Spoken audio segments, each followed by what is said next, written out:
नमस्कार। आप सभी का आज के सत्संग में स्वागत है। सत्संग एक अवसर है जब हम आपस में किसी भी आध्यात्मिक विषय पर बात करते हैं।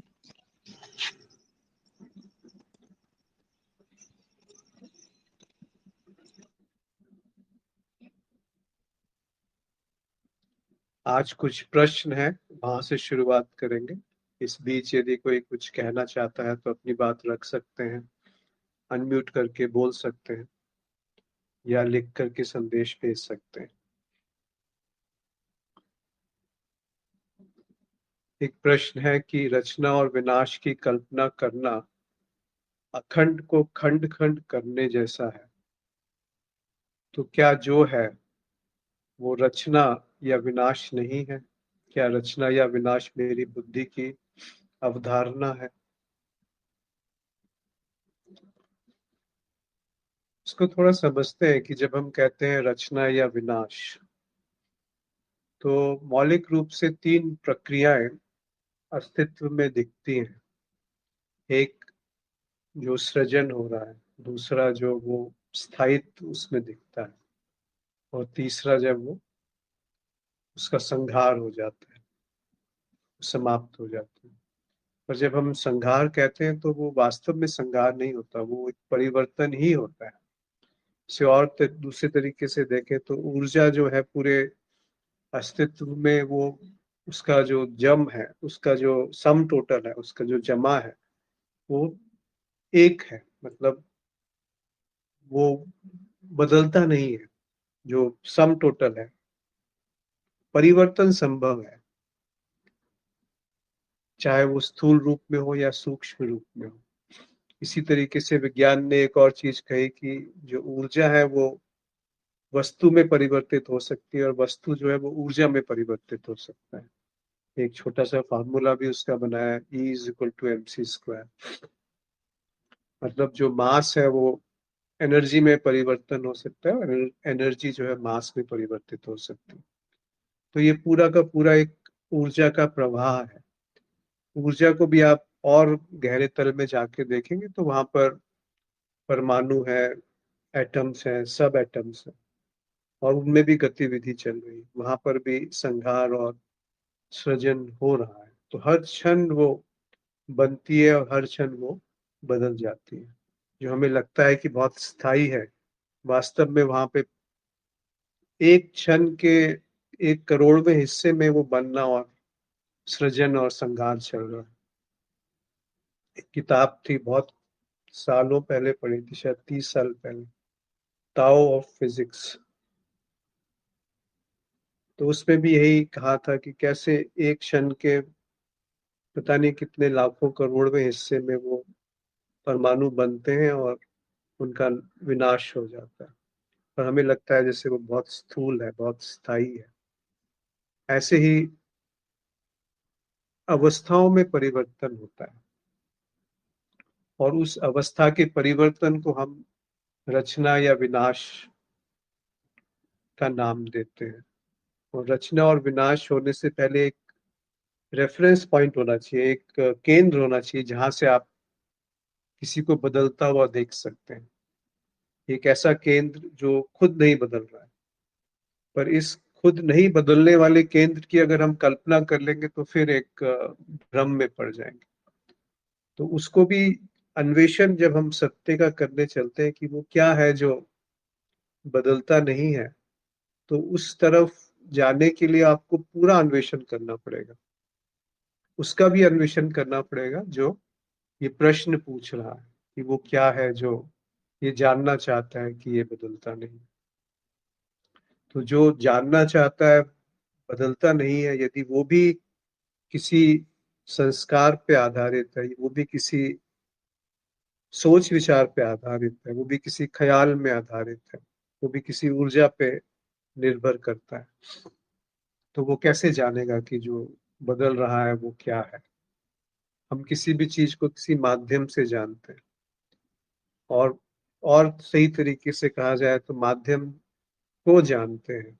जैसे पेड़ है, पेड़ क्या है वो हम नहीं जानते, पर पेड़ के बारे में जो भी सूचना है वो हम संकलित कर सकते हैं कि इसका रंग ऐसा है, इसकी ऊंचाई इतनी है, इसका फैलाव इतना है, इसके पत्ते ऐसे हैं, फल इस तरह से आते हैं। इस तरीके से बहुत सारी जानकारी हम पेड़ के बारे में इकट्ठा कर सकते हैं, पर पेड़ जो जीवंत घटना है वो किसी माध्यम से नहीं जानी जा सकती। उसके साथ जो संबंध है वो किसी माध्यम से नहीं जाना जा सकता। तो जो विनाश है, विनाश के साथ साथ वहां सृजन है। ऐसा नहीं है कि विनाश एक अलग घटना है और सृजन एक अलग घटना है।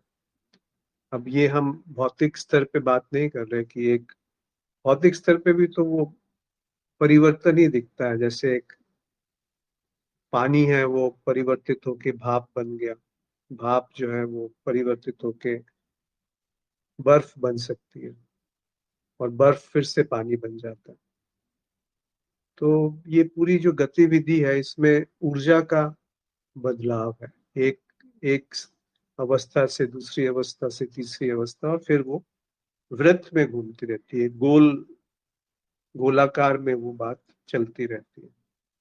पर उसको बारीकी से देखेंगे तो हर क्षण एक बदलाव है। एक एटम में इलेक्ट्रॉन घूम रहे हैं, उनके बीच में बहुत सारा आकाश है।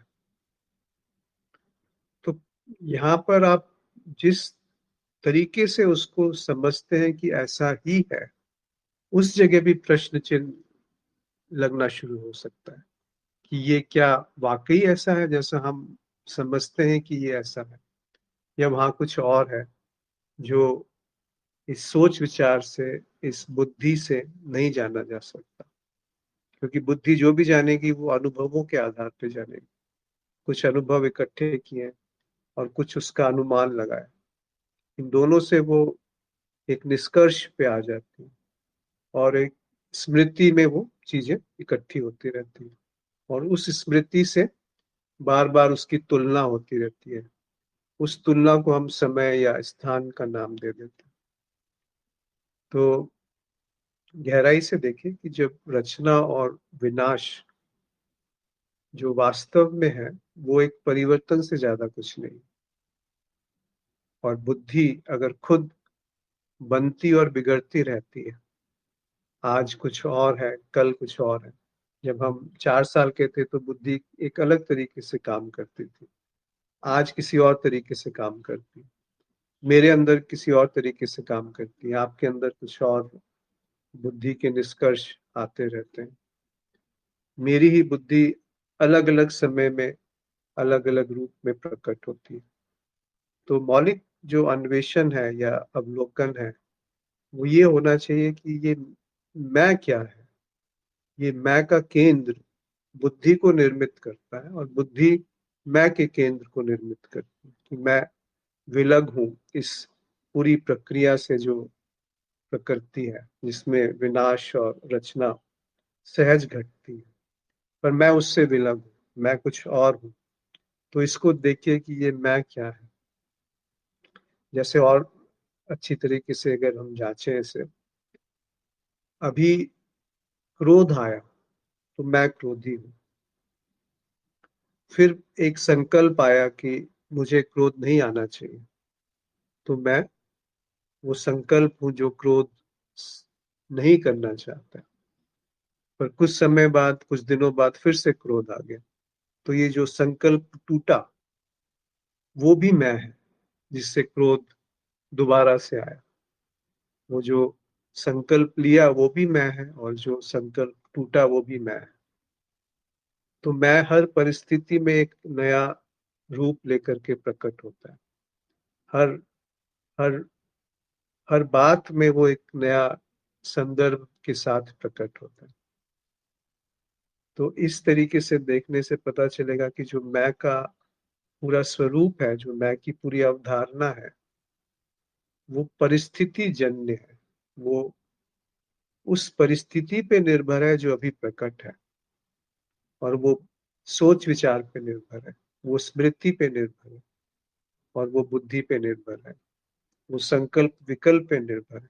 ये सारे जो विभाजन है ये हम केवल सुविधा के लिए करते हैं ताकि इसका विश्लेषण करके इसको देखा जाए। पर बाद में ये विश्लेषण भी झूठ है, क्योंकि ये सारा विश्लेषण किसी आधार पे किया जा रहा है, उसमें कोई सहारा लिया गया, चाहे वो अपने अनुभव का ही सहारा क्यों ना लिया गया। हम समझते हैं कि जो शास्त्रों में लिखा है, जो गुरुओं ने कहा है, वो बात सत्य है, और उसको हम फिर सिद्ध करने में लग जाते हैं। या फिर हम समझते हैं कि नहीं, वो बात सत्य नहीं है, मेरा खुद का जो अनुभव है वो वास्तविक है। जैसे कबीर साहब ने कहा है, अकथ कहानी प्रेम की, कहत कहीं ना जाए, गूंगा केरी सर करा, खावत और मुस्काए। तो वो बात भी पूरी तरीके से सत्य पे लागू नहीं है कि गूंगा केरी सर करा। वो जो गूंगे की शक्कर है, गूंगा समझिए, जब कोई व्यक्ति सुन सुन नहीं सकता जन्म से, तो फिर वो बोल भी नहीं पाता। तो जो बहरा होता है जन्म से, वो गूंगा हो जाता है, क्योंकि वो जान नहीं रहा कि इन संकेतों का क्या अर्थ है, इन शब्दों का क्या अर्थ है, इस भाषा का क्या अर्थ है। अब वो कैसे आपको अपनी बात बताएगा? तो वो एक उदाहरण के तौर पे उन्होंने कहा कि जिसने उसका स्वाद चख लिया, वो वर्णन करेगा भी तो कैसे करेगा। पर इससे एक तल आगे पे जाएंगे तो वो कौन है जो इस स्वाद को चखने चला है? यानी अगर हम बाहर को छोड़ दें, तो मेरे अंदर जो निष्कर्ष आ रहे हैं वो मेरे कितने मौलिक हैं, वो कहाँ से आ रहे हैं? क्या सारे अनुभवों के को हटा दिया जाए तो कोई ऐसा निष्कर्ष आ सकता है जिसको मैं कहूँ कि मौलिक है? यहाँ मौलिक है क्या? फिर मेरी बुद्धि जैसा कुछ नहीं होता। बुद्धि है जैसे पूरा का पूरा अस्तित्व अखंड है, एक संदर्भ में जहाँ पे ऊर्जा की सूक्ष्म बात होती है। वैसे ही आकाश जो है वो एक घर बनाने से खंडित नहीं हो जाता, और गहराई में जाएंगे तो जो सूक्ष्म ऊर्जाएं हैं वो भी खंडित नहीं। उसी तरीके से जो बुद्धि है वो आपस में जुड़ी हुई है। हमें लगता है कि ये अलग है, मेरी बुद्धि अलग है, किसी और का मन अलग है, पर वो विभाजन कहाँ पर है, वो सीमा रेखा कहाँ पर है? तो ये जो विनाश है और जो रचना है, अगर इसको बुद्धि इसके बीच में से हटा दे, तो सिर्फ प्राकृतिक घटना है जो परिवर्तित हो रही, उसमें मेरा जैसा कहने लायक कुछ नहीं। जब मैं के पूरा अनुसंधान होता है, उस पे अन्वेषण होता है, तो गहराई में आप पाएंगे कि वो सघन हो गया। अगर आप उसे उसमें बदलाव नहीं कर रहे हैं, उसमें कुछ छेड़छानी नहीं कर रहे, तो वो जो मैं चित्रा पड़ा था इधर उधर, वो सघन हो गया। फिर अगर उस सघन मैं के साथ आप टिक गए, आप मतलब, अब ये शब्दों की सीमा है, उस मैं की सघनता के साथ यदि टिका टिका जा सका बिना उसके साथ छेड़छाड़ किए, तो आप पाएंगे वहां कोई जानने वाला नहीं है, वहां कोई होने वाला नहीं, वहां कोई देखने वाला नहीं, वहां कोई व्यक्तित्व नहीं है, क्योंकि व्यक्तित्व ही तो मैं है। और वो मैं का जो केंद्र है, वो किसी आधार पे नहीं टिका हुआ, वो बनावटी है, आभासी है, झूठ है। तब एक तरीके से नई क्रांति का जन्म होता है कि जिसको मैं स्वयंभू समझे हुए था, उसका आधार क्या है? अगर वो केंद्र हट जाएगा तो बुद्धि विसर्जित हो जाएगी, और बुद्धि विसर्जित हो जाएगी तो वो केंद्र हट जाएगा। दोनों आपस में एक दूसरे पे निर्भर है। जी, कोई कुछ कहना चाहते हैं? जी, मैं कुछ कहना चाहता हूँ। जी।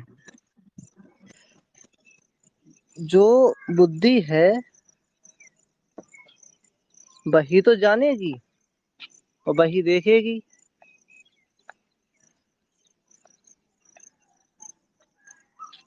तो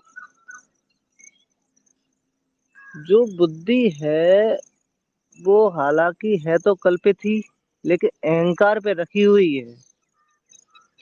जो सत्ता है वो तो एक ही है। तो उसने संकल्प, या उसका ये कह सकते हैं स्वभाव है, जैसे लहर समुद्र का स्वभाव होता है स्फुरित होना, बुलबुले उठ आदि देखना, वैसे ही उस सत्ता का स्वभाव है इस जगत को उत्पन्न करना बुलबुले की तरह, और स्वतः ही विलीन हो जाए। तो उसने एको अहम से अनेकों अहम की संकल्प संकल्प किया, तो यहाँ पे इतनी सारी सृष्टियां उत्पन्न हो गई। और जिसे जो बुद्धि और मन रखा हुआ है वो मैं पे रखा हुआ है, जिस दिन वो मैं सत्ता में विलीन हो गया, उसी दिन ये सृष्टि हमारी बुद्धि में खत्म हो जाती है। और बुद्धि का प्रयोग तब तक है जब तक वो विलीन ना हो जाए। बुद्धि ही निश्चय करती है, निश्चय नहीं बदलता है। मन की जो वृत्तियां होती हैं वो बदलती रहती हैं, बुद्धि कहाँ बदलती है। बुद्धि में अगर आपने निश्चय कर लिया कि ये करना है तो करना है, मन में संकल्प विकल्प आते रहते हैं, वो बदलते रहते हैं। हाँ जी, आप मैं बताएं। बुद्धि में निश्चय नहीं बदलते, ये आप कैसे कह सकते हैं? क्योंकि बदलते रहते हैं ना निश्चय। तो अभी आज ये निश्चय किया कि मैं रोज व्यायाम करूंगा, कल कुछ और निश्चय कर लिया तो वो बदल गया। नहीं, माया में तो सत्य ये संकल्प विकल्प बदलते रहते हैं, लेकिन जो अखंड सत्य है वो कहाँ बदलेगा। अखंड सत्य यानी क्या? अखंड सत्य यानी मैं हर चीज को देखता रहता हूँ भाई। बुद्धि को मैं ही तो प्रकाशित कर रहा हूँ। जो बुद्धि में सही निर्णय गलत निर्णय है वो मैं ही तो लेता हूँ, कोई तो है ऊपर देखने वाला। तो सही है या ये गलत है। हाँ, इसमें थोड़ा थोड़ा एक एक कदम चले तो बेहतर रहेगा, बिना किसी पुरानी अवधारणा को लाए हुए, मान्यता को लाए हुए, शास्त्र या गुरु को लाए हुए। सीधे देखिए कि अभी जो घट तो रहा है। नहीं नहीं नहीं, आप बिना शास्त्र या गुरु की लाए हो, हमारी बुद्धि में उतना ज्ञान कहाँ है कि हम आगे बढ़ पाए थे। बात ये भी तो है। बिना किसी के बताए हम कैसे चल सकते हैं, या शास्त्र प्रमाणित हाँ, हो या गुरु प्रमाणित हो। हाँ, वो प्रमाण अगर आप उद्धरण करेंगे, उनको लेके आते हैं, तो वो बात सही है, उसमें कोई गलती नहीं है। पर उस बात को आप सत्यापित किए बिना कैसे मान लेंगे कि वो सत्य है? और अगर पहले से उसको आप मानेंगे कि वो सत्य है और मैं उसे सत्यापित करने चलूंगा, तो वही चीज सत्य, निकल के आएगी जो उसमें लिखा हुआ है।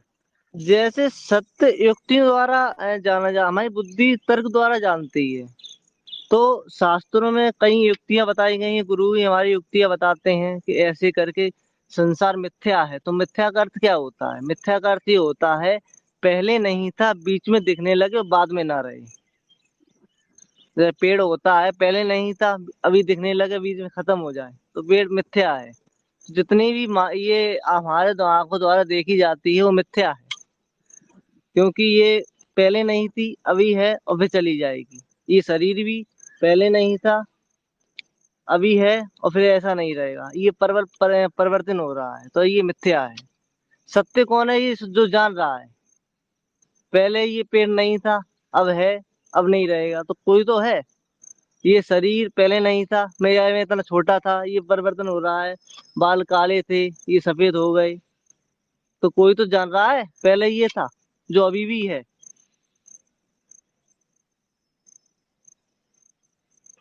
प्रश्न क्या है?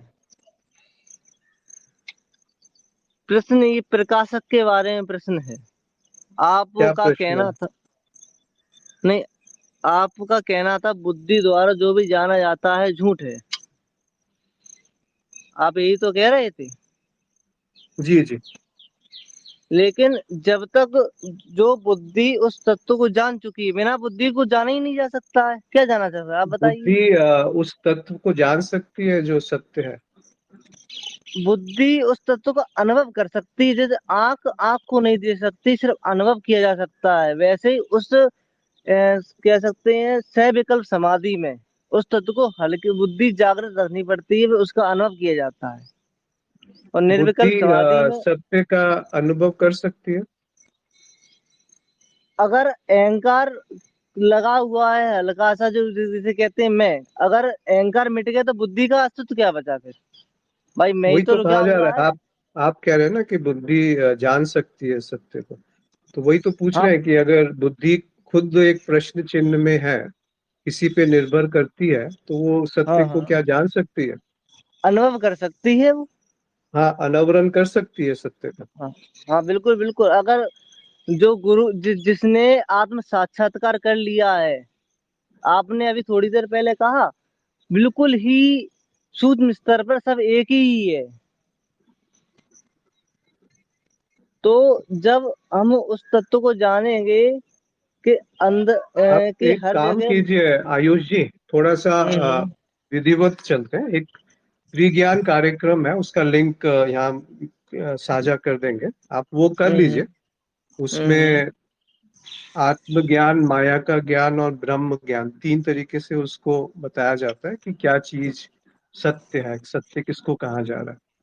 जी, अन्यथा जी, वो फिर बिल्कुल मूल से शुरू करना पड़ेगा कि बिल्कुल बिल्कुल। बुद्धि को कौन जान रहा है। अगर हम उस तरफ नहीं जानेंगे तो बुद्धि को हम सत्य मान लेंगे, जबकि बुद्धि खुद एक परिवर्तन वाली चीज है। तो तो बुद्धि की अपनी एक क्षमता है और एक सीमा है। तो मेरा आपसे अनुरोध है या निवेदन है कि आप पहले हाँ, वो कर लीजिए। उसमें जब प्रश्न हल नहीं होंगे तो आप अवश्य दोबारा से सत्संग में जुड़िए, फिर हम जी, उन जी, पे चर्चा करेंगे। अन्यथा जी, वो अभी आप कुछ बोलेंगे, मैं कुछ बोलूंगा, वो बात कहीं पहुंचेगी नहीं, है ना।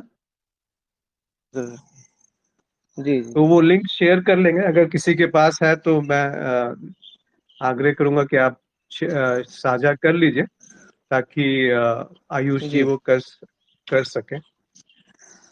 जी, अगली बार आप करने के बाद फिर से ठीक, जुड़िएगा, फिर हम अगर आपका कोई संशय रहता है या तो वो काफी सारे संशय मिट जाएंगे उसमें। अन्यथा आप यहाँ पर भी बिल्कुल। जुड़ सकते हैं और हाँ, ठीक दोबारा है, से ठीक हम है, उस ठीक पर है। बात कर लेंगे। ठीक है जी। जी, जी, ठीक, ठीक। आभार।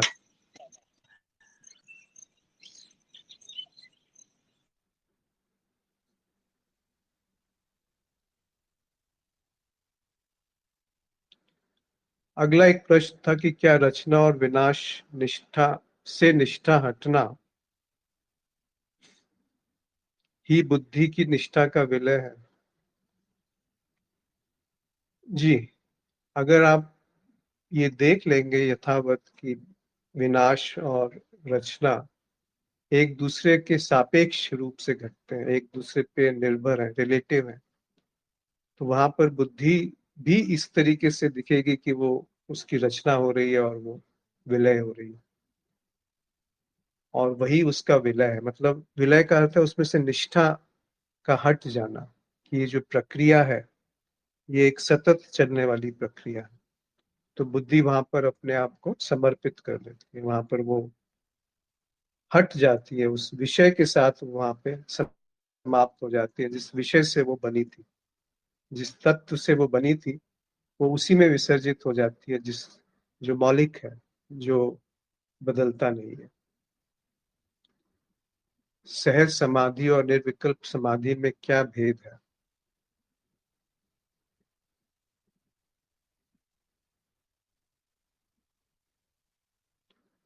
समाधि शब्द पे पहले थोड़ा सा समय व्यतीत करें। सम यानी सम्यक और धी यानी धृति, या जो जानने की क्षमता है वो धी है। तो सम्यक जानना वो समाधि है। सम्यक जानना, अब इसके बहुत सारे अर्थ हो सकते हैं, इसीलिए कोई अपने अपने अनुसार आप निकाल लीजिए, पर जो मुझे अभी दिख रहा है वो बयान कर रहा हूँ। सम्यक रूप से जो दिख रहा है, बिना उसमें कोई हस्तक्षेप किए उसको वैसा का वैसा जानना, वो समाधि है। केवल अगर आप शाब्दिक अर्थ से देखेंगे इसको। और सहज यानी जहाँ असहजता नहीं है, असहजता का अभाव सहज है।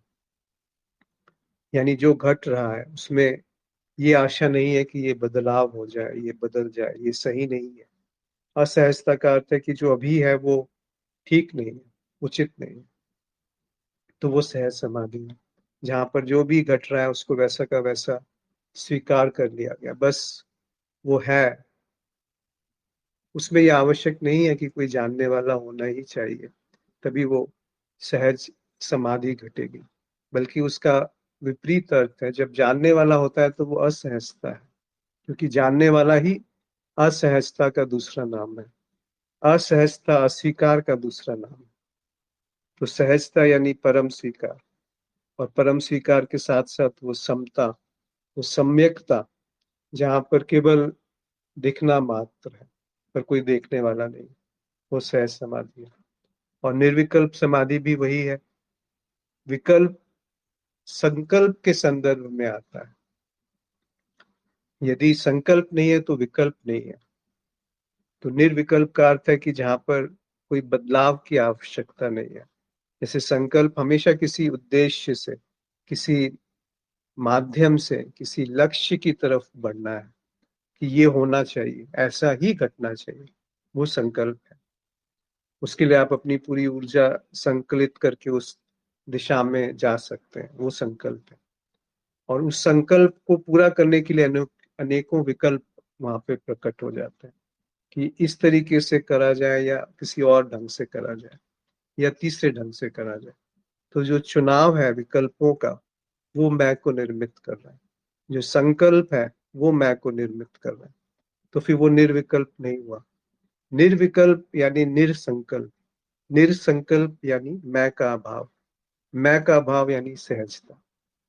तो आप दूसरी तरीके से देखेंगे, जब आप चुन के नहीं कुछ बढ़ते हैं आगे, तो जो जैसा है उसको वैसा ही स्वीकार कर लिया, तो वो निर्विकल्प हो गया। और वही सम्यक होना है या सम्यक जानना है। जानना भी उतना उचित नहीं है, बस सम्यक बात है वो, जहाँ पर कोई जानने वाला नहीं।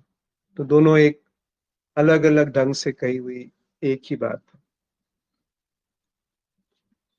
इस प्रश्न पे अभी बात हुई थी, आयुष जी का ही ये प्रश्न है कि मैं देख रहा हूं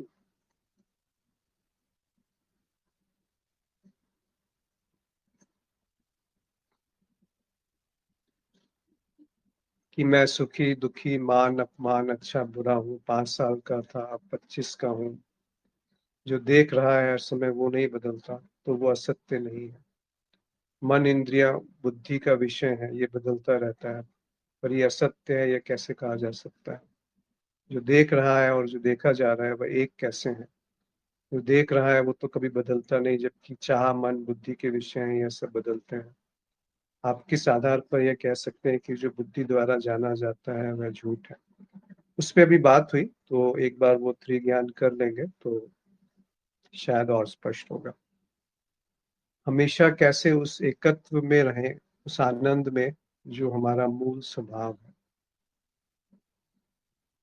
देखिए, इस प्रश्न में ही विरोधाभास है।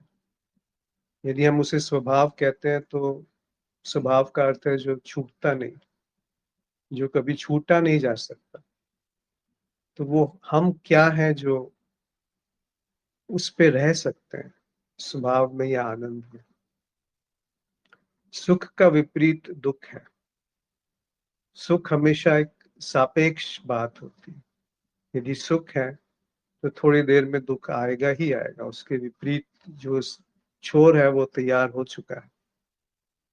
और दुख है तो सुख का छोर तैयार हो चुका है। और सूक्ष्म रूप से देखेंगे तो वो दोनों एक साथ है, उन दोनों में बहुत ज्यादा भेद नहीं है। तो जब आनंद की बात करते हैं वो स्वभाव है, और मूल की बात कर रहे हैं तो मूल यानी जो तत्व है, जो मौलिक है, उसमें कैसे आप रह सकते हैं? अगर आप हैं तो फिर वो मौलिक बात जो है वो खंडित हो गई, वो टूट गई, वो मूल नहीं रहा। और बिना मूल रहे आप मूल को जानना चाहते हैं, मतलब आप भी बने रहे और मूल आनंद भी बना रहे या स्वभाव भी बना रहे, तो कैसे संभव है? उसीलिए तो ये अन्वेषण आवश्यक होता है कि मैं क्या है। कहीं ये मैं, मन, बुद्धि, ये एक आभासी बात तो नहीं है? कहीं ये बातें सुनी सुनाई तो नहीं है? क्या ये मौलिक बातें हैं? तो जब मौलिक बात होगी तो वो मत पूछिए कि आनंद क्या है, वो मत पूछिए कि सत्य क्या है, वो मत पूछिए कि मूल बात क्या है। बस ये देखिए कि जो मूल नहीं है, जो आनंद नहीं है, जो स्वभाव नहीं है, वो क्या है। वहां पर कोई होने वाला, जानने वाला क्या आवश्यक है। जैसे पेड़ एक खिलता है, बड़ा होता है, और उस बहुत बड़ा हो गया तो उसके नीचे छाया उपलब्ध है।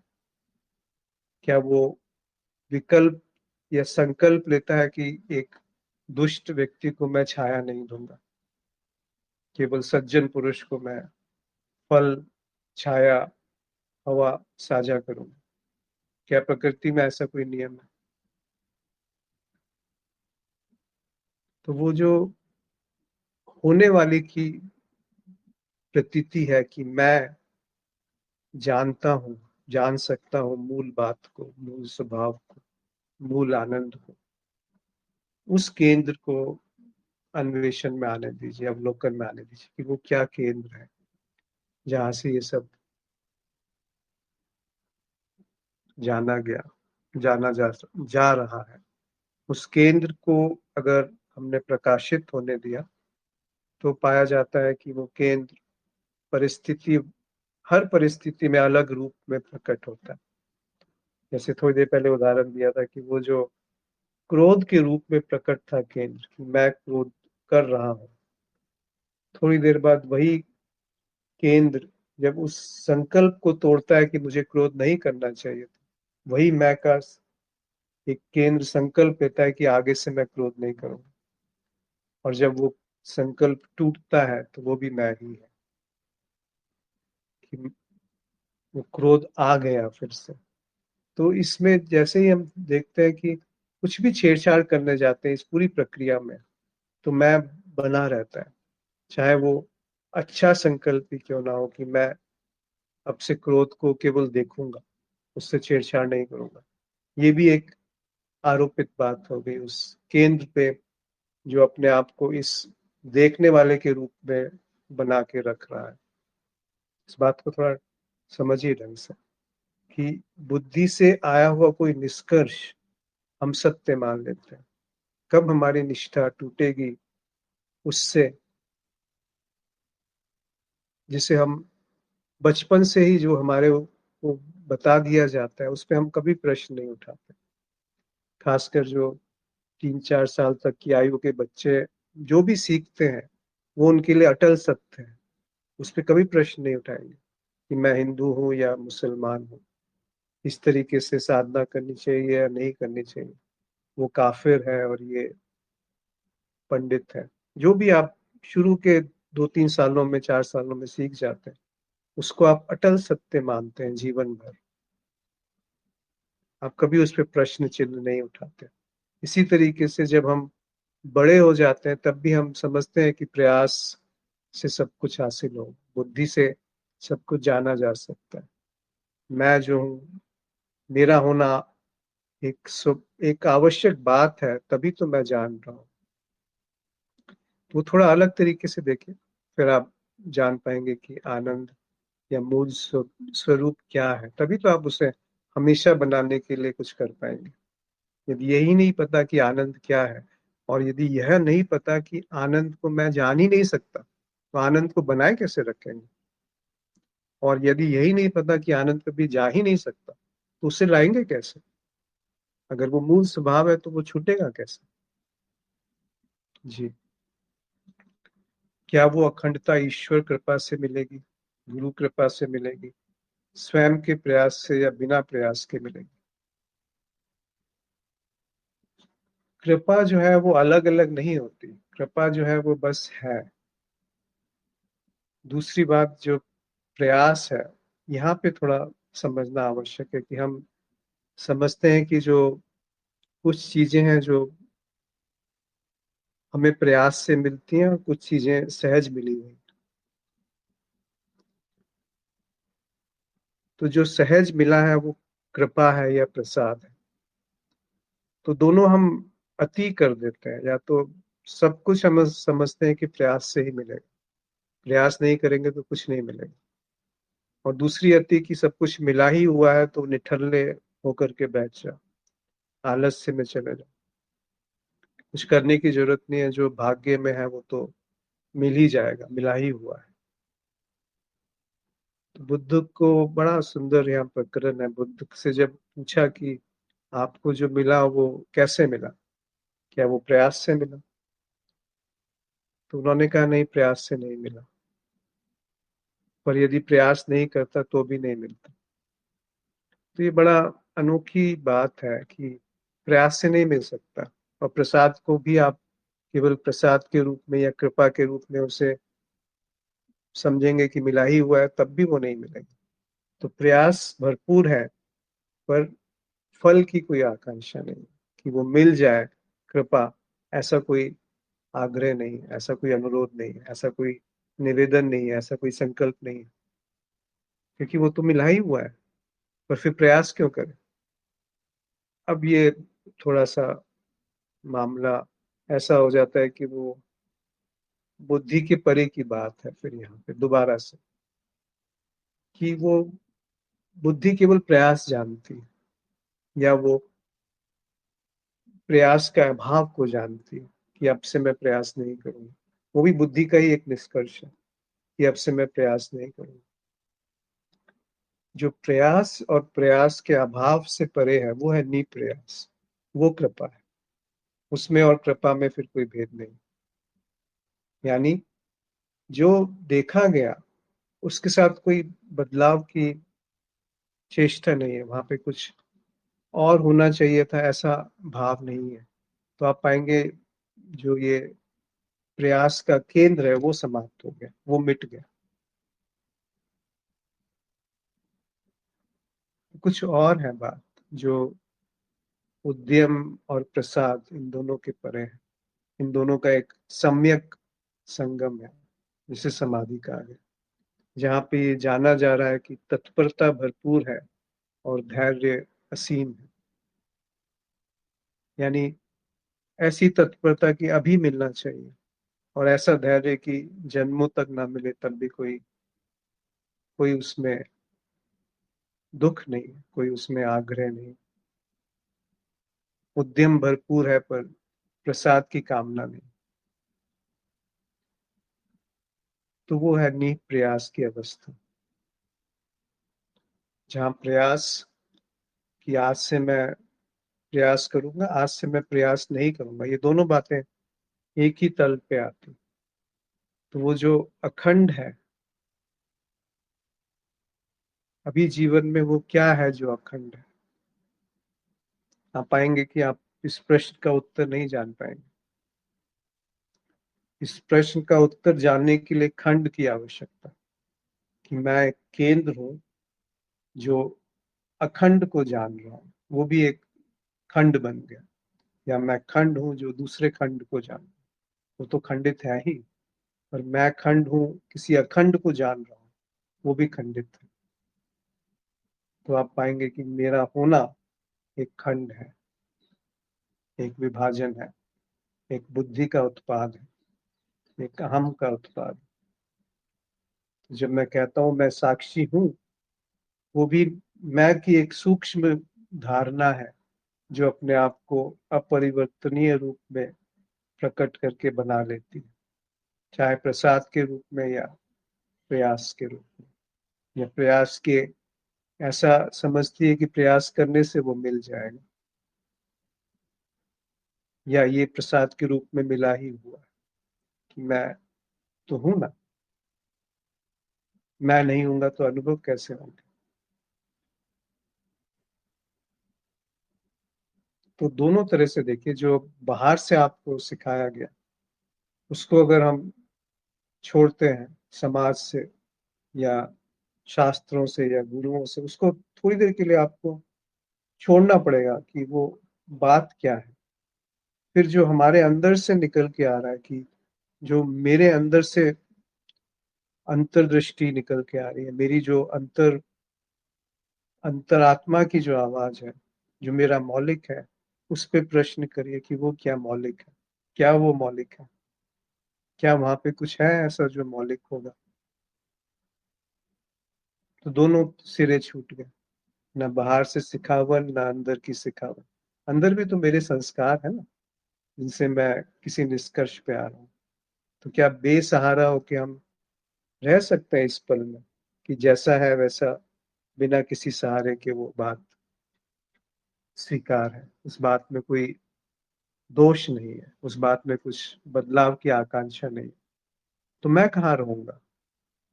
अगर मैं किसी चीज को सही या गलत नहीं ठहराता तो संकल्प कहाँ रहा? संकल्प नहीं है तो विकल्प कहाँ रहा? विकल्प नहीं है तो जो है वो समाधि है।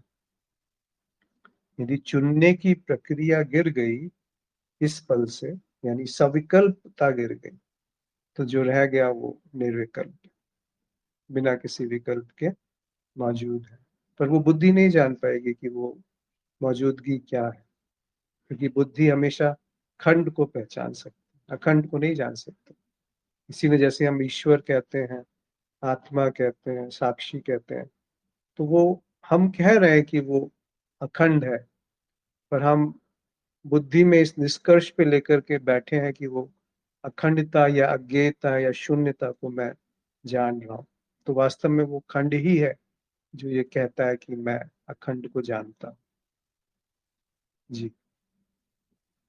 कैसे मिले वो प्रसाद जिसके लिए छटपटाहट है, जिसके लिए हमारा जन्म हुआ है? क्या ये जीवन व्यर्थ चला जाएगा?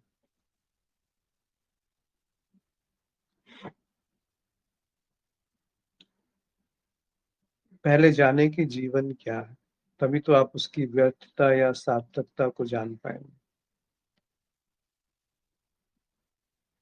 कोई यहाँ पे मित्र जो जुड़े हैं वो बताना चाहेंगे कि जीवन क्या है?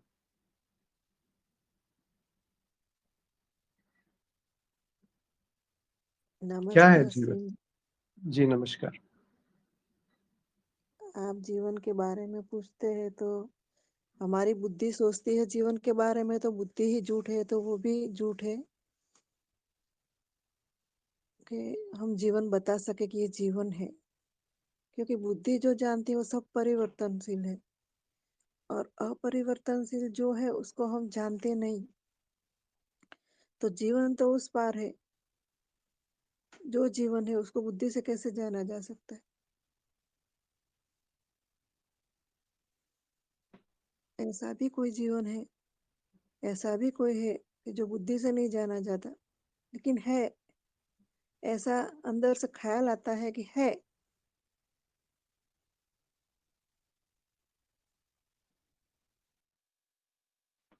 जी। और कोई मित्र या आपकी बात पे ही रहते हैं नूरी बहन जी, जब आप हाँ, ये कहते? जी नमस्ते। नमस्कार। या ये भी कह सकते हैं कि जीवन एक संभावना मात्र है। जी, थोड़ा और स्पष्ट करते हैं कि हम आसान तरीके से जीवन को समझते हैं कि जन्म हुआ और मृत्यु हुई, उसके बीच में जो है वो जीवन है। ये परिभाषा तो सभी लोग देखते ही होंगे ना? तो क्या ये परिभाषा सही है? अ, शायद नहीं। शायद नहीं। हाँ, क्योंकि और जो आगे तंत्रबोधी है उसमें बहुत सारी चीजें डिस्क्राइब की गई हैं। सही किसमें नहीं। डिस्क्राइब की गई है? ये तंत्रबोधी कार्यक्रम में। नहीं, तो कार्यक्रम छोड़िए, अभी आप सीधे देख के बताइए ना कि आपका क्या विचार है, अनुभव है या मान्यता है। बीच वाला, मैं तो कहती हूँ बीच वाला सब प्रतीति होता है, सब भ्रम है, मिथ्या है, तो ये कैसे जीवन हो सकता है? हाँ, आपका कहना है कि जो अभी प्रतीति हो रही है वो भी तो झूठ है, इसीलिए वो जीवन कैसे हो सकता है? तो जीवन क्या है, मौलिक बात पे फिर से आते हैं। साधारण रूप से हम यही समझते हैं कि एक घटना जन्म की और एक घटना मृत्यु की, इनके बीच में ये जो जानना घट रहा है, जो एक जानने की क्षमता है, वो जीवन है। क्योंकि मृत्यु के बाद वो जानने की क्षमता समाप्त हो जाती है, तो हम कहते हैं वो मृत है। या जो पत्थर है वो जान नहीं सकता, तो हम उसे कहते हैं वो मृत है। या एक जीव है वो जान सकता है, इसीलिए हम उसे कहते हैं ना कि वो जीवंत है। जैसे ब्रेन डेड, जब मस्तिष्क काम करना बंद कर देता है तो हम उसे मृत समझ लेते हैं। तो हमारी जीवन की परिभाषा शायद बस इतनी है कि जन्म और मृत्यु, इसके बीच में जो घटनाएं घट रही हैं वो जीवन है। पर वास्तव में क्या ऐसा है? क्या जीवन बस इतना सीमित है? ना। जी। तो जीवन यानी क्या? कैसे आप परिभाषित करेंगे? जैसे अभी नूरी बहन ने कहा कि जो बुद्धि से जाना जाता है वो मिथ्या है, तो वो जीवन कैसे हो गया? जीवन वो होना चाहिए ना जो मिथ्या ना हो। अपरोक्ष अनुभव और तर्क से बुद्धि द्वारा जो भी जाना जाता था वो भी जान लिया कि वो तो सब मिथ्या ही है, वो जीवन हो ही नहीं सकता, क्योंकि वो सब जाने वाला है, सब मिथ्या है, प्रतीति मात्र है, तो जीवन कैसे हो आप सकता है? आप एक और तरीके से देखिए कि आपने अपने आप को पाया जब आपने ये समझा कि मैं अलग एक केंद्र हूं। उससे पहले भी तो अनुभव हो रहे थे। जैसे बच्चा पैदा होता है और शायद 1 साल या 1.5 साल तक उसके अंदर मैं का केंद्र ठोस नहीं बनता, तो उससे पहले जो अनुभव है उनकी तो स्मृति भी हमारे पास अभी अंकित नहीं है, पर अनुभव तो हो रहे थे।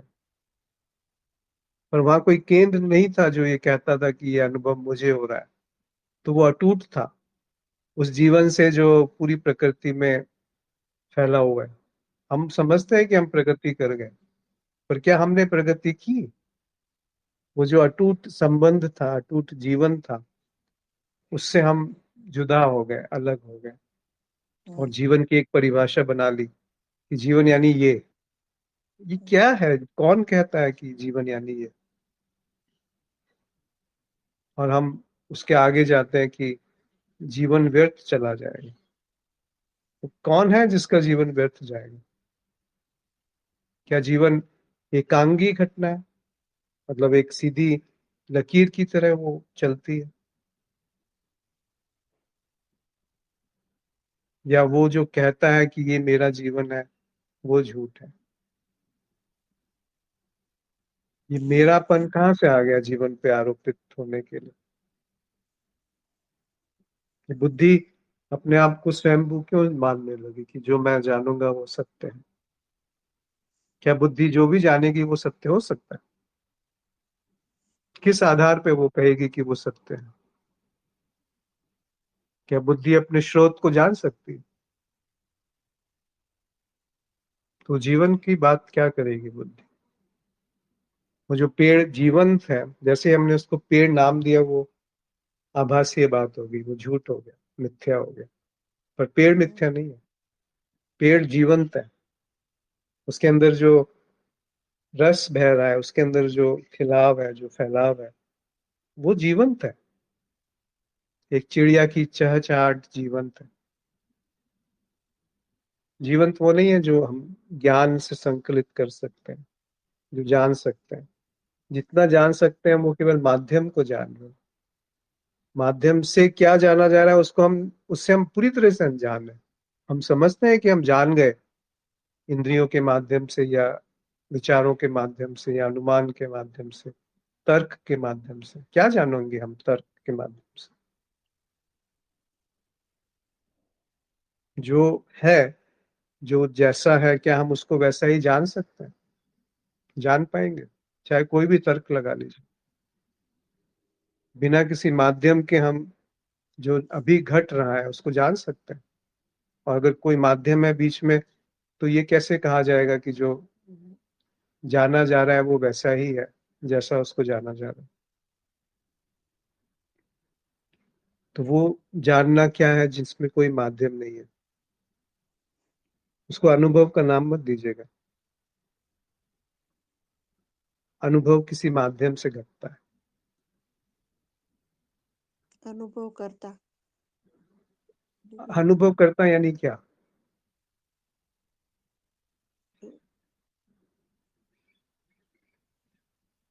इस नाम को क्या? हटा दीजिए, फिर क्या है अनुभव करता?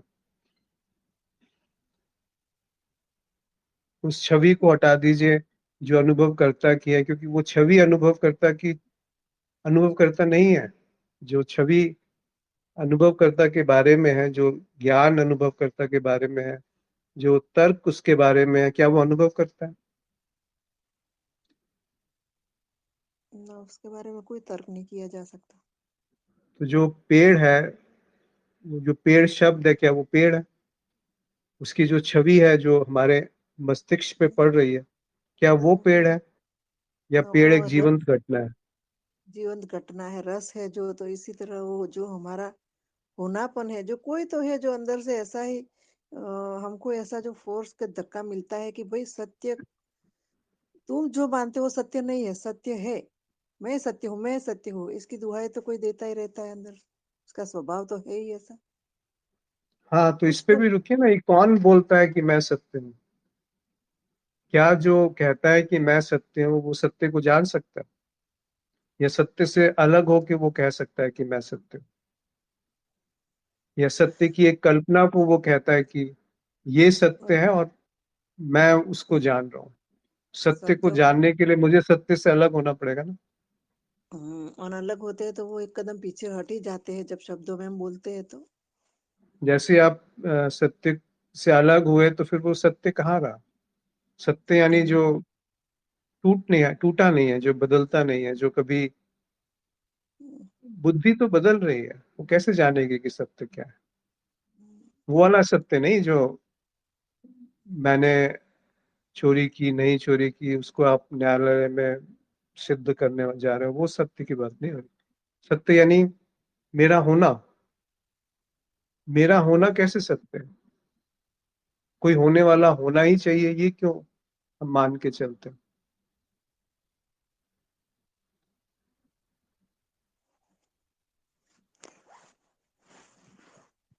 वहां पर जाकर के अज्ञेयता और शून्यता स्व प्रमाणित हो जाती। उनको प्रमाणित करने की आवश्यकता नहीं होती नहीं होता। किसी अनुभव से या किसी और माध्यम से। आप देखिए ना कि वो क्या है जो बिना किसी माध्यम के है। उसको नाम मत दो ना, नाम दोगे तो उसकी एक कल्पना निर्मित हो जाएगी, उसका एक आभासीय धरातल निर्मित हो जाएगा, उसको एक जानने वाला निर्मित हो जाएगा। कैसे वो जानेगा कि जो है वो वैसा ही है जैसा वो जाना जा रहा है? बिना किसी माध्यम के। क्योंकि माध्यम आते ही आप माध्यम को जान रहे हैं, आप वो नहीं जान रहे कि जो असल घटना है।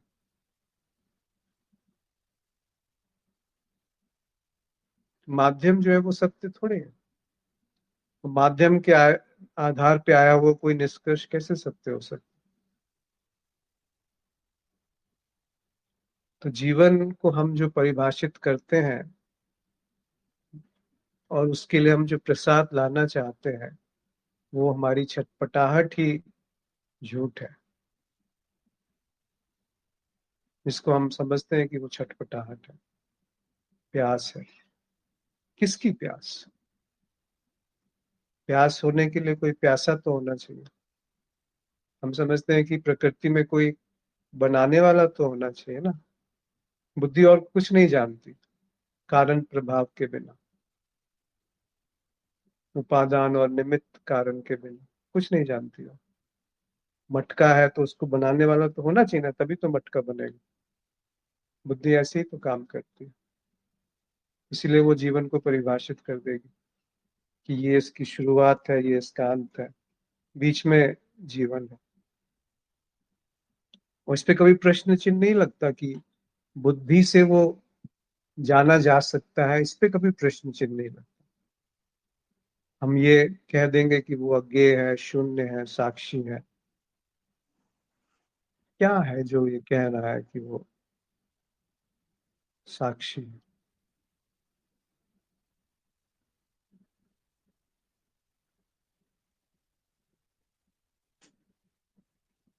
एक तो प्रश्न है, शायद प्रवीण ने लिखा है कि जो जीवंत है वही वही जीवन है, लेकिन वो अज्ञेय है, बाकी सब क्षणिक है।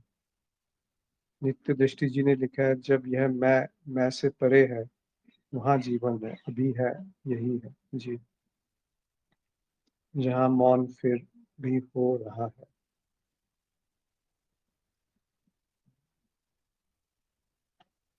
योग के प्रभाव से सकारात्मक तरीके से मूल ज्ञान को कैसे स्वस्थ रखें।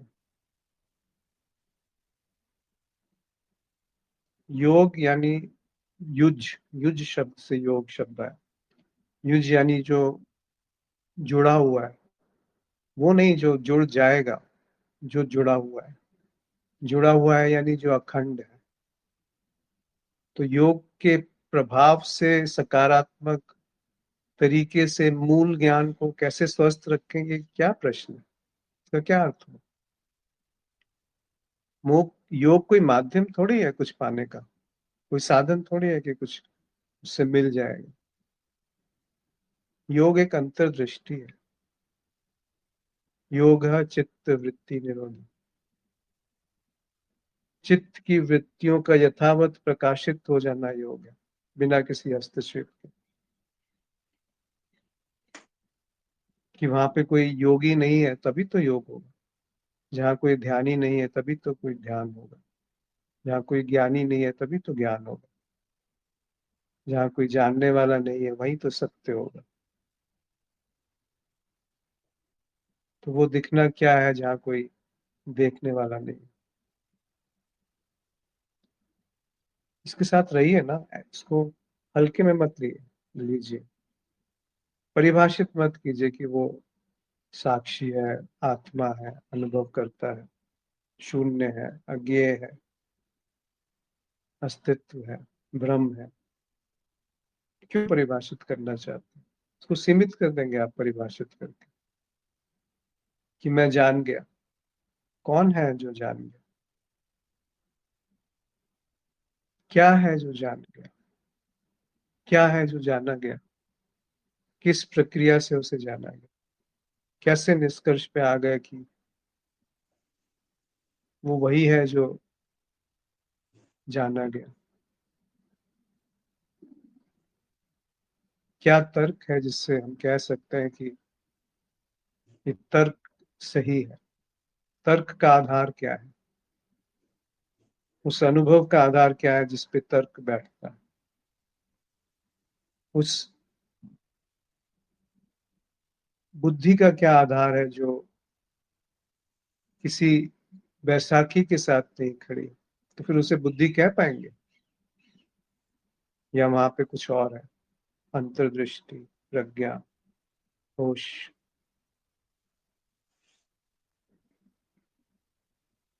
जैसे ही हम एक धारणा बना लेते हैं कि वो ऐसा ही है, तो आप एक गहरी मान्यता में फंस रहे हैं।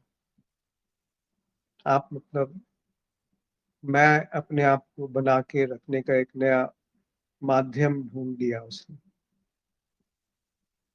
प्रकृति में कोई देखने वाला नहीं है, प्रकृति में कोई करने वाला नहीं है, प्रकृति में कोई होने वाला नहीं है। जो है वो बस है। जी। और कोई मित्र कुछ कहना चाहते हैं? आशीष जी प्रणाम। जी नमस्कार। आशीष जी, एक जगह जो है थोड़ा सा अटकाव लग रहा है। ये साक्षी भाव जो है समय और स्मृति के परे है। ये हमारी मनन के हिसाब से जो है सही लग रहा है। थोड़ा सा इस पर प्रकाश डालिए।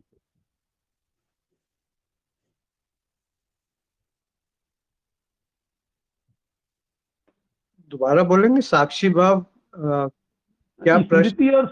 स्मृति और समय के परे है जी। हमारे मनन के हिसाब से कि ये सही है। समय हम्म। और स्मृति के परे है। जी। लेकिन ये क्लियर है कि गलत मैं सोच रहा हूँ या हमारा मनन गलत है। थोड़ा इस पर प्रकाश डालिए। साक्षी भाव स्मृति और मन के समय परे आप क्या? समय समय समय समय और मन के परे, अच्छा। समय और स्मृति के परे। जी जी जी। समय और स्मृति के परे क्या हो सकता है, बताइए। तो भाव जो है कि साक्षी का ही है ना। साक्षी तो अज्ञाता साक्षी का ही है। साक्षी साक्षी की बात मत करिए अभी।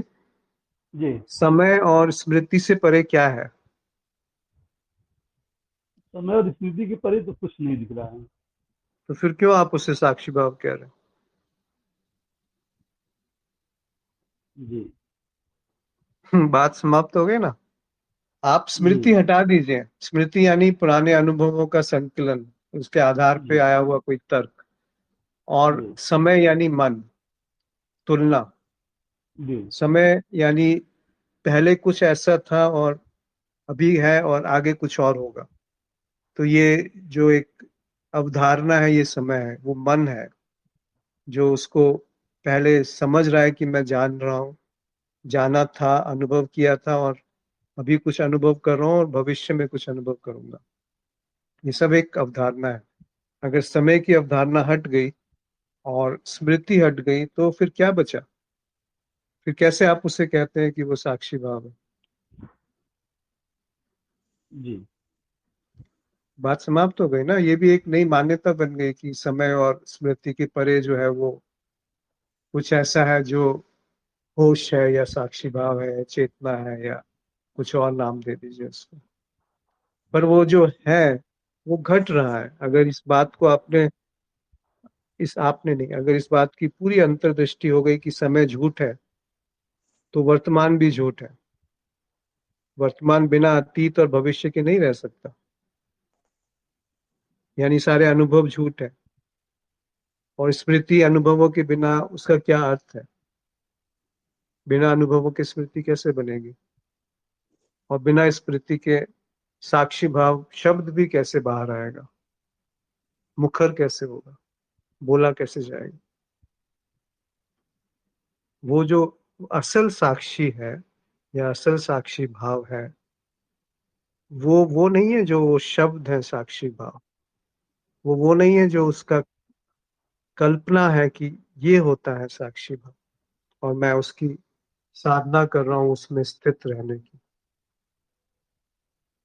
मैं कैसे जान सकता है कि साक्षी भाव क्या है?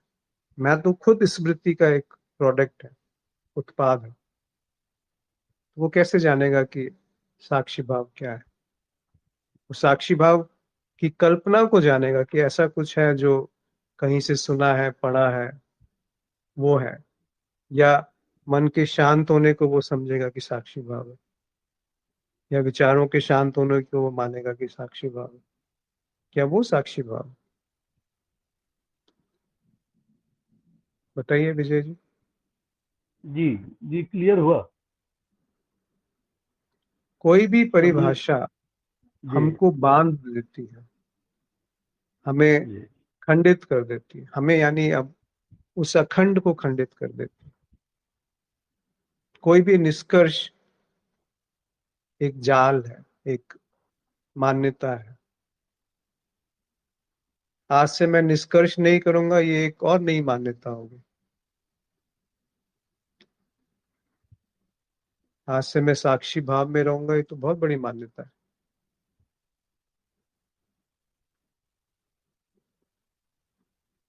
उसको समझे तो सही कि वो है क्या साक्षी भाव। ऐसा नहीं कहा जा रहा कि साक्षी भाव जैसा कुछ नहीं होता, पर साक्षी भाव की धारणा साक्षी भाव नहीं, उसकी कल्पना साक्षी भाव नहीं, उसको कुछ मान लेना साक्षी भाव नहीं, उसको बुद्धि में सीमित कर लेना साक्षी भाव नहीं। पर उसको दूसरी तरीके से देखें, बुद्धि की सीमा दिख जाना और वो विसर्जित उसका हो जाना, तो जो रहा वो साक्षी भाव हो सकता है। वहां उसमें मेरी कोई भूमिका नहीं है, वहां कोई माध्यम नहीं है, वहां कुछ जानना नहीं है, वहां कुछ बदलना नहीं है, वहां कोई विशिष्ट अनुभव नहीं है, वहां किसी विशिष्ट अनुभव की आकांक्षा नहीं है। वहां आकांक्षा मात्र नहीं, चाह मात्र नहीं। चाह जो है वो समय से निर्मित होती है, अतीत से निर्मित होती है, स्मृति से निर्मित होती है। तो अभी जो घट रहा है उसमें बिना बदले, बिना उसको सराहे या उसकी निंदा किए, बिना उसकी स्तुति किए, अगर कुछ है जो टिक सकता है बिना उसका नामकरण किए, वो क्या है जो बिना किसी माध्यम के अभी टिक सकता है, बिना उसे ये कहे कि वो साक्षी है या वो साक्षी का अभाव है, आत्मा है या अनात्मा है। इन शब्दों का उपयोग करना हमें एक झूठ में प्रवेश कर देता है, करा देता है। इन शब्दों के बिना क्या वो वैसा ही स्वीकृत है, बिना उसको बदलाव की चाह के या बिना किसी चाह के? वो जीवन है। वहां कोई मृत्यु नहीं है, वहां कोई जन्म नहीं है, वहां कोई जीव नहीं है। जीवन जहां जीव नहीं है।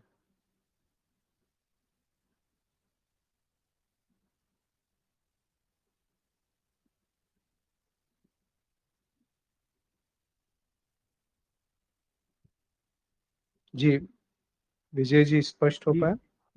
जी जी, धन्यवाद धन्यवाद आशीष जी। और कोई मित्र कुछ कहना चाहते हैं? जी। नमस्ते। फिर तो वो ऐसा प्रतीत होता है कि ये केवल उपस्थिति मात्र है या प्रेजेंस मात्र है, जिसमें इतना भी क्यों कहते हैं आप? जी, क्योंकि फिर एक निष्कर्ष आ गया। फिर हम उपस्थिति की साधना करने लगेंगे। Being in the present, feeling the presence, be the presence, फिर ये साधना शुरू हो जाएगी। समझ रहे हैं इस बात को? जी, समझ तो रहा हूँ, लेकिन जैसे समझ रहे हैं तो उसको विसर्जित हो जाने दीजिए भाई, यहीं पर। उसको संकलित मत कीजिए, इकट्ठा मत कीजिए। जैसे ही आज बात हुई रचना और विनाश की, जैसे ही वो रचना हुई वैसे ही उसको विसर्जित हो जाने दीजिए। तो वो जीवंत है। जीवंत वो नहीं है जो स्थायी होकर के बना रहता है। जीवन वो है जो बनता है और उसी क्षण मिट जाता है। क्षण भंगुरता जीवन का लक्षण है। हम समझते हैं स्थायित्व जीवन का लक्षण है। जी, आप कुछ कह रहे थे ओमकांत जी? नहीं, मैंने बस ठीक, इतना ही ठीक, इतना ही ठीक। धन्यवाद। उसको नाम मत दीजिए ना, उपस्थिति है कि कुछ और है। जी, फिर आप उसी दुष्चक्र में फंसने वाले हैं। जी। नहीं, जैसे कि वो एक परसेप्शन सा तो है ना, एक बेसिकली तो परसेप्शन क्या? मतलब एक उसको अगर मैं कहूँ कि एक एक, मतलब जैसे उसको मैं डिस्क्राइब करूँ तो कहूँगा कि एकदम उसको मैं शब्दों से मैं इसका ये बिल्कुल मौन और एक मतलब उस मौन आप का उसको एक डिस्क्राइब नहीं कर पाएंगे, वही तो। हाँ, हाँ, मतलब वही उसको तो उसकी खासियत है कि आप हाँ, उसको नहीं डिस्क्राइब कर पाएंगे। हाँ, उसको डिस्क्राइब करने के लिए उसको ऐसे मतलब उसको शब्द नहीं बोले, जैसे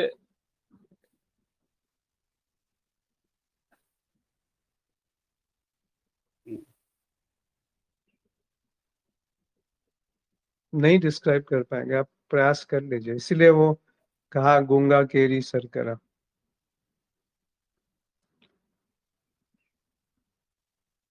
अखत कहानी प्रेम की, कहत कही ना जाए।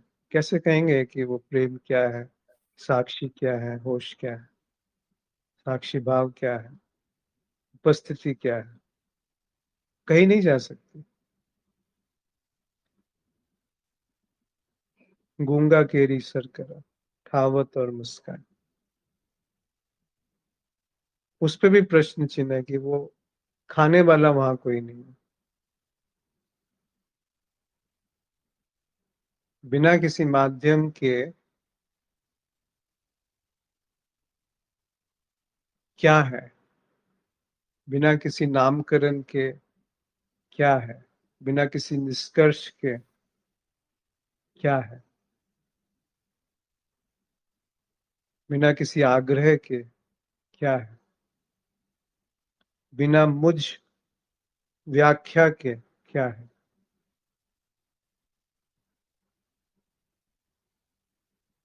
उत्तर मत दीजिए। उत्तर आएगा तो फिर वो खंडित होगा, सीमित होगा, झूठ होगा। क्योंकि मुझे उत्तर आया, माध्यम को उत्तर आया, एक झूठ को उत्तर आया, एक प्रतिक्रिया को उत्तर आया, एक संस्कार को उत्तर आया। एक बुद्धि को उत्तर है। जी,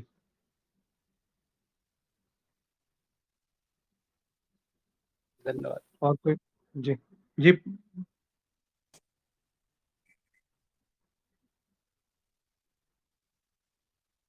और कोई मित्र कुछ कहना चाहते हैं? प्रणाम प्रणाम अश्विन जी। हाँ, लोकिता जी बोले। जी अश्विन जी, एक्चुअली मेरे आपके सत्संग को सुनते हुए मेरी बुद्धि हमेशा कहती है कि नहीं, मुझे ये कुछ भी नहीं सुनना, कुछ भी नहीं जानना। ये कुछ भी परिभाषा होती है तो भी उसके पीछे नहीं भागना चाहती। क्या ये भी अहम है या बुद्धि का पूर्ण समर्पण है? वो कोई प्रश्न ही नहीं उठाती। जो भी हो रहा है अस्तित्व में बस वही है। मतलब मौन के अलावा वो कुछ नहीं चाहती इस वक्त। अभी कुछ दिन पहले ये हुआ, पहले उठाती थी ये भी है, ये क्यों है, वो क्यों है, लेकिन अब वो नहीं उठाती। तो ये क्या चीज है? मतलब ये क्या कहूं कि क्या बुद्धि का पूर्ण समर्पण यही होता है या कुछ और फिर इसके पीछे खड़ा हो जाता है? काफी नजदीक है वो बात जो सहज है, जो आपने बयान करी। जी वही है, वही है, उस बस उसी में टिक जाइए। उसमें कोई माध्यम मत रखिए। ये बेशक ये सत्संग भी माध्यम नहीं है। अभी आप अकेले बैठे हैं, जी जी बिल्कुल। वो क्या है जो बिना किसी माध्यम के है? जी मैं समझ पा कोई रही भी हूँ, बिल्कुल कोई भी उत्तर आएगा तो माध्यम के साथ आएगा ना। बिल्कुल। वो क्या है जो केंद्र के विहीन है, केंद्र रहित है? कैसे आप उत्तर पाएंगे इस बात का? पर इसका अर्थ ये नहीं कि वहां कुछ नहीं है।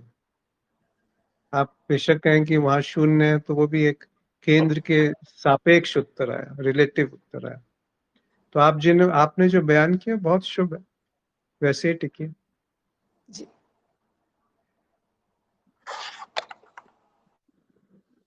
जी,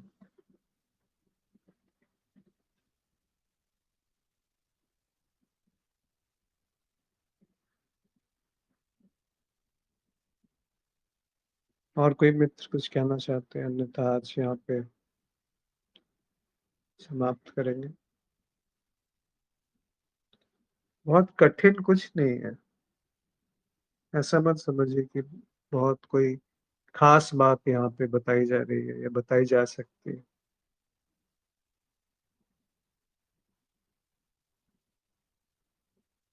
जो हम खास समझते हैं वो बिल्कुल कूड़ा हो सकता है। बुद्धि जो है बिना महत्व के काम नहीं करती। उसी महत्व को हम अध्यात्म में लेके आ जाते हैं। जी, कोई कुछ कहना चाहते हैं? अश्विन जी प्रणाम। जी नमस्कार। अश्विन जी, मैं और मेरे में वो गति बनी ही रहती है कि वो एक तो झूठ से जो कुछ भी है असत्य है, और बस वहां पर ही थोड़ा सा टिकने में वो हो जाती है कि चूक की उसमें से कुछ न कुछ तरंगें जो निकलती रहती हैं असत्य की, वो अपने प्रभाव में ले लेती हैं। बस बात इतनी सी है। तो आपने थोड़ा इसमें जो अगर मैं और मेरा है तो उसमें जो प्रभाव हो रहा है, गति है जो, हालांकि जड़ है वो, तो वो जो गति की वजह से कुछ मिथ्या झूठ प्रतीत होता है, इस वजह से थोड़ा ठहराव में वो होती है। आप जैसे बोलते हैं ना कि थोड़ा ठहर के उसको देखो समझो, तो बस इतनी सी बात है और कुछ नहीं। वहां पर थोड़ा मैं और मैं गति की वजह से वो या तो कोई ऐसा आदत बनी हुई है जो उसमें ले जाती है कि थोड़ा सा जैसे हवा उड़ा करके ले जाती कुछ चीजों को, अपना प्रभाव तो वो डालती ही है हवा। तो बस ये प्रभाव जो है इससे घट जाता है जब भी सत्संग के दौरान फिर स्थिरता आ जाती है और देखने की एक आत्म बल मिल जाता है। मतलब बुद्धि भी वहां पर समर्पित हो जाती, फिर गति में बुद्धि भी नहीं ज्यादा रहती। विश्लेषण मत कीजिए कमलेश जी। ये विश्लेषण जो है ना, कहीं नहीं जाता। जी जी जी। रहीम रहीम कहते हैं, एक ही साधे सब सदे, सब साधे सब जाए। रहीमन मूलहि सींचवो, फले फूले अघाए। वो जो, ये ऐसा नहीं कह रहे हैं कि एक है, एक ही साधे सब सधे। वो जो मूल को सींचो, मूल क्या है? मूल वो है जहां पे फले फूले अघाए, पर वो फल फूल और अघाने की वजह से नहीं सींचना है उसको। मूल को सींचने से जो रहेगा वो फल विहीन है, मतलब उसमें फल की आकांक्षा नहीं है, उसमें फूल की आकांक्षा नहीं है, उसमें तृप्ति की आकांक्षा नहीं है। तभी तो मूल सींचा जाएगा। वो तभी तो एक साधा जाएगा जहां दो नहीं है। दो यानी झूठ, एक साधे सब सधे। सब साधे सब जाए, सब यानी दो, दो के बाद तीन और चार और सब आएंगे। जब दो ही झूठ है तभी तो एक सधेगा। और एक सदना यानी दो के मिथ्या को देख लेना, कि जो देखने चला है वही झूठ है। नहीं तो देखने चला और जो देखा जा रहा है वो दो हो गए ना, दो का साधना हो गया वो। तो मूल बात को नहीं सींचा गया। मूल बात है कि दो झूठ है, तब फले फूले अघाए। जब दो का सिंचना बंद हो गया तो जो रहा वो फल विहीन है, वो तृप्ति से न्यारा है, वो मुझसे न्यारा है, वो मुझ बुद्धि को नहीं पकड़ में आए। तो आप बस इसके साथ रुकिए कि बिना विश्लेषण के जानना क्या है, बिना विश्लेषण के जीवन क्या है, उसका विश्लेषण मत कीजिए कि जो बिना विश्लेषण के प्रकट है वो क्या है। बस ये प्रश्न काफी है। जी जी जी, प्रणाम जी, धन्यवाद, आभार। तो आप सबका बहुत आभार आज जुड़ने के लिए। नमस्कार।